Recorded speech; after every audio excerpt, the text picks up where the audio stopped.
Assalamualaikum Pak, mohon izin waktunya sebentar boleh? Waalaikumsalam, boleh, silakan. Ada apa? Gini Pak, mohon maaf sebelumnya Bapak, apakah hari ini sedang sibuk Pak? Oh, untuk hari ini kalau dikatakan sibuk tidak, disebut santai tidak lah. Karena apa? Karena mungkin kalau dikatakan sibuk, ya sibuk karena masih ada pekerjaan PMM untuk penilaian guru. Tapi untuk wawancara ini, Bapak persilahkanlah ke Napiki untuk meluangkan waktu barangkali, silakan. Terima kasih Pak waktunya. Ya Pak, saya ingin mewawancari Bapak terkait sebagai kepala sekolah, pengambilan keputusan yang ada di sekolah Bapak mengenai kasus-kasus yang terjadi di sekolah khususnya di SD Sukajaya ini. Oh gitu ya. Baik Pak. Memang masalahnya banyak sekali. Apa yang mau ditanyakan? Ini ada beberapa pertanyaan Pak Ya. mengenai ini sebagai pengambil keputusan sebagai kepala sekolah Pak. Untuk pertanyaan pertama Pak, selama ini bagaimana Bapak dapat mengidentifikasi kasus-kasus yang merupakan dilema etika atau rujukan moral Pak? Untuk kasus-kasus emang kalau istilah dilema etika atau rujukan moral ini sering ditanyakan oleh rekan-rekan guru ataupun yang sedang pelatihan. Nah, untuk dilema etika ini memang pemecahannya agak sulit lah ya, karena boleh dikatakan bisa benar semua. Tetapi kalau untuk rujukan moral itu kita bisa membedakan apakah ini baik, melanggar hukum atau tidak. Jadi itu tinggal kita istilahnya membimbing yang agak salah lah boleh dikatakan dari aturan untuk mengikuti aturan yang ada, itu untuk rujukan moral. Ya.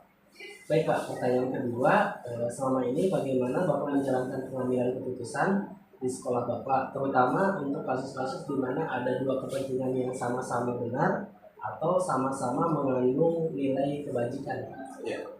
Nah itu tadi dikatakan bahwa yang sama-sama benar atau sama-sama mempunyai nilai kebajikan, ini kata saya juga dilema etika ini sulit untuk pemecahannya. Karena apa? Contoh saja lah di dalam perubahan kurikulum. Di dalam perubahan kurikulum kadang-kadang ada guru yang nolak. Nah, tetapi ada juga guru yang patuh. Nah, hal seperti ini mungkin secara bujukan moral kami untuk membujuk guru yang belum bisa mengikuti perubahan. Tetapi untuk dilema etika, ini banyak kasus lah istilahnya di sekolah-sekolah, mungkin bukan di Sukajaya saja. Misalnya ada guru yang ke sekolah membawa anak, kemudian ada guru yang minta izin karena anaknya sakit di rumah atau orang tuanya meninggal. Ini juga harus pemecahan, tetapi hal-hal seperti ini mungkin saya melihat bahwa hal-hal seperti ini dianggap wajar. Baik Pak, terima kasih. Kemudian pertanyaan ketiga Pak, langkah-langkah atau prosedur seperti apa yang bisa Bapak lakukan selama ini Pak? Nah, untuk dilema etika ya, mungkin secara pelajaran mungkin saya selaku kepala sekolah mengamati lah kejadian-kejadian yang ada di sekolah. Dan untuk jalan keluarnya, ini kita untuk dilema etika atau sama-sama benar itu kadang-kadang dirapatkan di rapat dewan guru. Nah, kenapa harus dirapatkan di dewan guru? Karena secara aturan ini memang tidak ada. Gitu. Kemudian secara alasan ini sudah benar semua. Nah, maka untuk keputusannya saya ambil di rapat dewan guru. Bagaimana tindakan kepada guru yang minta izin karena ada hal yang mungkin sama-sama penting. Tetapi untuk rujukan moral barangkali di sini saya selaku pimpinan tinggal dikaitkan saja dengan aturan. Ketika guru sudah tahu aturan, maka jelas saya selaku kepala sekolah punya kewajiban untuk menegur. Barangkali seperti itu langkah-langkahnya ya. Jadi diamati saja dulu. Kemudian ketika melanggar ya kita tegur lah. Iya. Kemudian pertanyaan selanjutnya Pak, mengenai hal-hal apa saja Pak selama ini yang merupakan tantangan dalam pengambilan keputusan pada kasus dilema etika Pak?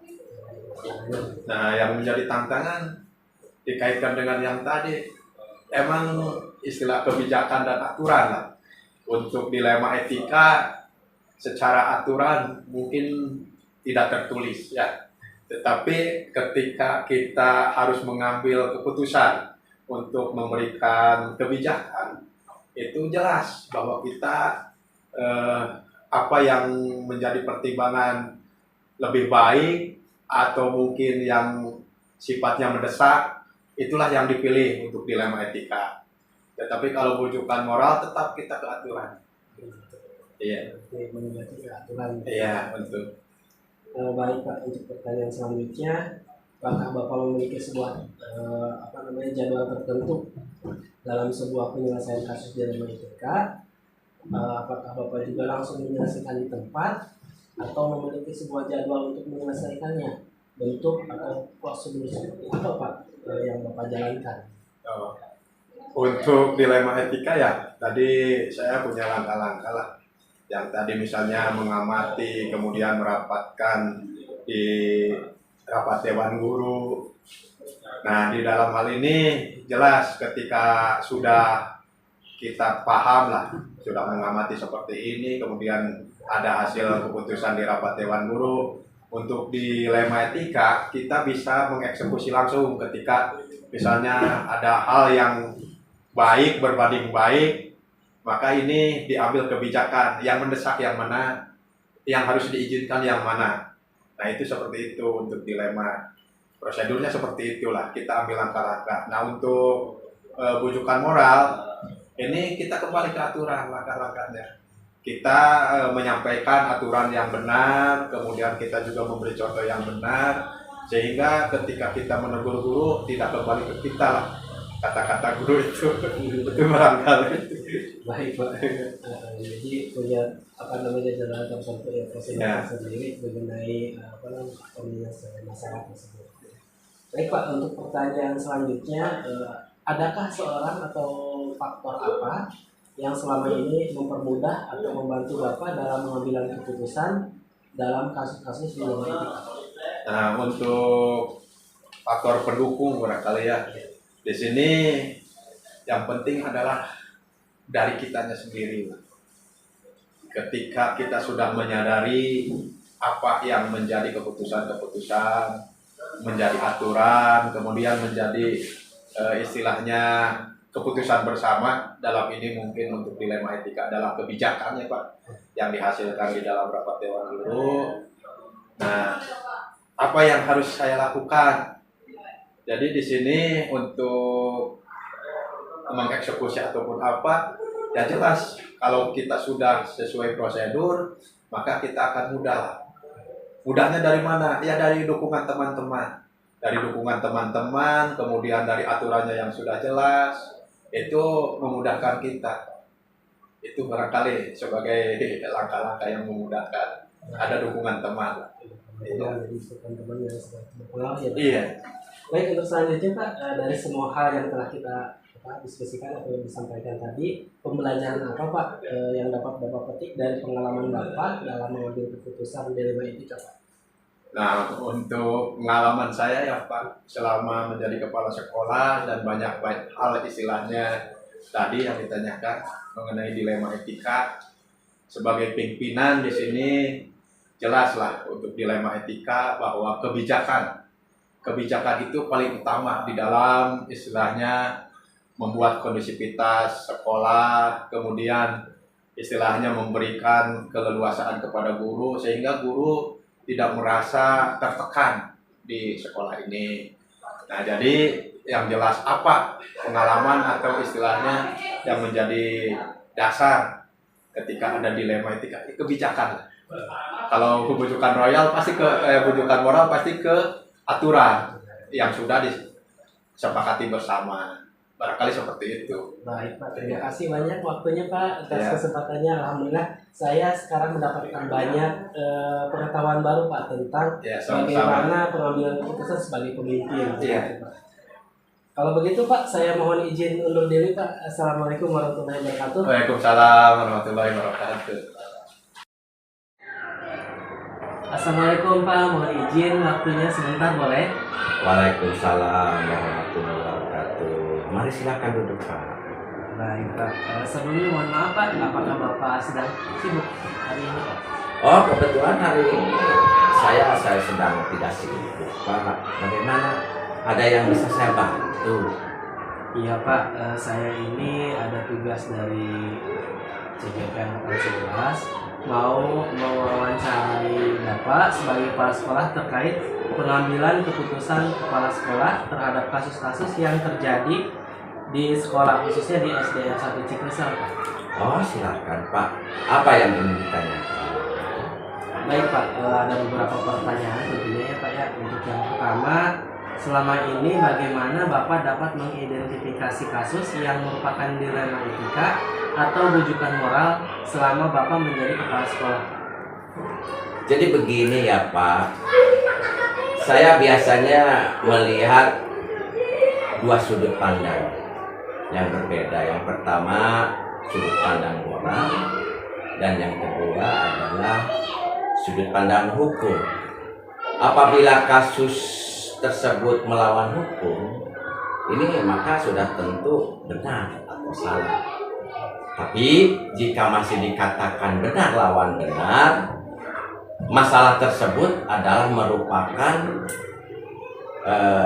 lebih ke dilema etika atau dilema moral tersebut.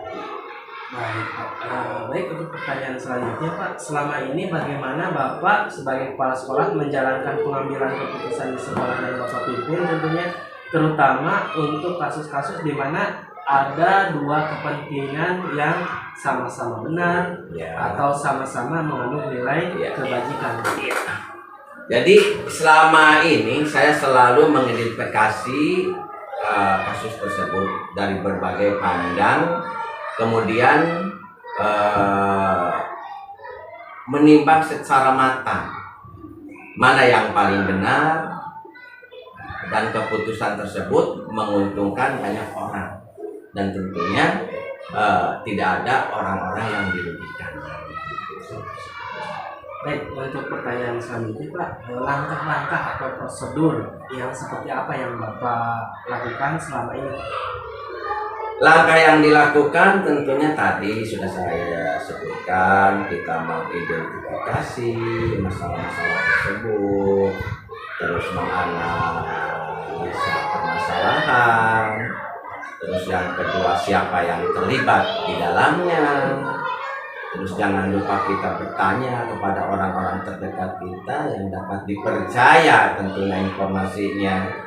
Dan tentunya kita jangan sampai lupa berdiskusi dengan narasumber yang sehingga membuat beberapa solusi keputusan, menimbang lagi dari berbagai sudut sebelum memutuskan atau mengambil solusi tersebut. Baik, pertanyaan selanjutnya Pak, hal apa saja yang selama ini Bapak anggap efektif dalam pengambilan keputusan pada kasus-kasus dilema etika? Jadi begini Pak, jadi melakukan analisa kasus kemudian menentukan solusinya itu harus sesuai dengan peraturan dan norma yang berlaku dan mengedepankan kepentingan umum. Jadi solusi tersebut harus bermanfaat bagi banyak orang dan ini merupakan program jangka panjang untuk selanjutnya. Baik. Pertanyaan selanjutnya Pak, hal apa saja yang selama ini merupakan tantangan Pak dalam pengambilan keputusan pada kasus-kasus dilema etika? Tantangan pasti ada ya Pak ya, tantangan itu pasti ada dalam mengambil sebuah keputusan. Ini adalah mencari keputusan yang terbaik karena keduanya merupakan masalah yang sama-sama benar. Jadi dalam mengambil keputusan harus menguntungkan kedua belah pihak dan jangan sampai merugikan salah satu. Nah, adakah Pak atau Pak ini Bapak ini punya sebuah tata kelola Pak dalam ataupun jadwal Pak mengenai sebuah penyelesaian kasus dilema etika tentunya, apakah Bapak langsung menyelesaikan di tempat atau memiliki sebuah jadwal untuk menyelesaikannya? Bentuk atau prosedur seperti apa yang Bapak jalankan? Ya tadi itu Pak, jadi kita melihat bagaimana kasus atau masalahnya itu sendiri. Kalau memang masalahnya itu ringan, biasanya kita memutuskan secara langsung keputusan itu sendiri. Tetapi sebaliknya, apabila memang masalah itu dianggap berat, yang tadi itu saya sudah sampaikan. Jadi kita harus mengidentifikasi dulu persoalan itu sendiri, masalahnya di mana, kemudian siapa yang terlibat dalam masalah itu. Juga kita tadi sudah saya sampaikan, tanyakan kepada orang-orang yang memang dapat dipercaya oleh kita sumbernya seperti itu. Dan jangan lupa kita selalu, karena kita ini adalah rumah tangga, ya kita ajak diskusi dengan warga sekolah yang ada tentu, yang sehingga membuat beberapa solusi keputusan itu menimbang lagi dari berbagai sudut sebelum memutuskan atau mengambil solusi itu sendiri, persoalan itu sendiri. Iya. Untuk selanjutnya Pak, adakah seseorang atau faktor apa yang selama ini mempermudah atau membantu Bapak tentunya dalam mengambil keputusan di dalam kasus-kasus dilema etika?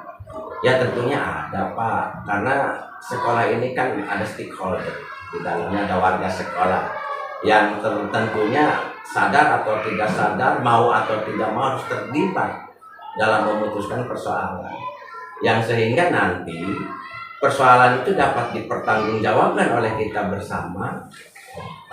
bersama dan mencari alternatif untuk dijadikan pertimbangan sehingga menentukan solusi yang paling tepat dan yang paling terbaik. Dari semua hal yang disampaikan tadi oleh Bapak, pelajaran apa yang dapat Bapak ambil atau Bapak petik dari pengalaman Bapak tentunya dalam mengambil keputusan dalam etika Pak? Ya tentunya yang saya rasakan ya mungkin selama ini ya. Jadi ketika kita mau mengambil satu bentuk keputusan apapun persoalan itu berat atau ringan, ya kita harus bijak. Jadi kita harus bisa bijak, artinya bijak ini jangan sampai ada salah seorang atau salah satu pihak yang dirugikan begitu. Ya tadi itu, jadi mencari alternatif untuk dijadikan pertimbangan sehingga kita dapat menentukan solusi-solusi yang terbaik dan jangan lupa melibatkan dari beberapa unsur yang terbaik. Baik Pak, terima kasih atas waktunya dan kesempatannya. Alhamdulillah Pak, sekarang ini saya mendapat banyak pengetahuan baru bagaimana cara pengambilan keputusan sebagai pemimpin Pak. Nah kalau begitu saya mohon izin undur diri dulu. Assalamualaikum warahmatullahi wabarakatuh. Waalaikumsalam warahmatullahi wabarakatuh. Terima kasih.